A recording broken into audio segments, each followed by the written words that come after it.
when I try to share the gospel with her, she responds with, I'll believe what I want to believe and you believe what you believe.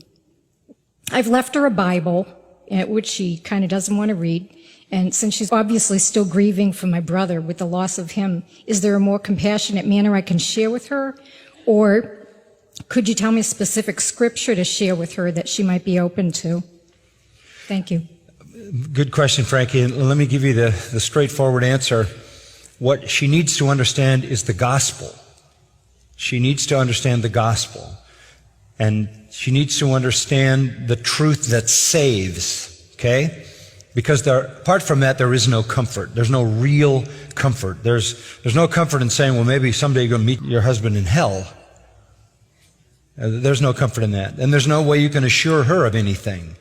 The only thing you can do is give her the gospel. And I say this, I want to say it in as broad a sense as I can. I don't care what the exigency is, what the trouble is, what the pain is, what the loss is, what the suffering is. That is not the time to concede to their emotional weakness. That is the time to give them the gospel. And while at that time it might offend, that is the only way they will ever be saved. As you heard in the testimony tonight, faith comes by hearing the word about Christ. So in the moments of greatest sensitivity, you give them the truth that saves. If they're offended by it, then so be it. But at least they now know it. And I would take those opportunities that seem perhaps to be the time when you want to be hypersensitive and you want to back off and make sure you don't say anything that offends anybody.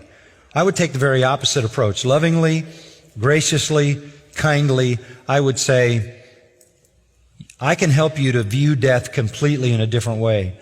I can show you a way to live anticipating your death with joy. I can show you a way that you know you will leave this world to an infinitely more glorious and fulfilled life, and give the gospel on that positive note, understanding that without the gospel, that person's not going to be saved then or any other time.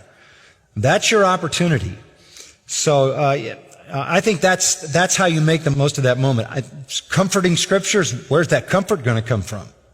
What verses are going to comfort a non-Christian who in her own heart has no hope, who in her own heart is insecure, having all kinds of doubts and fears? That kind of comfort that you would just bring on a very temporal and temporary basis isn't really what that person needs. So I think all those times of extremity call for the clarifying gospel.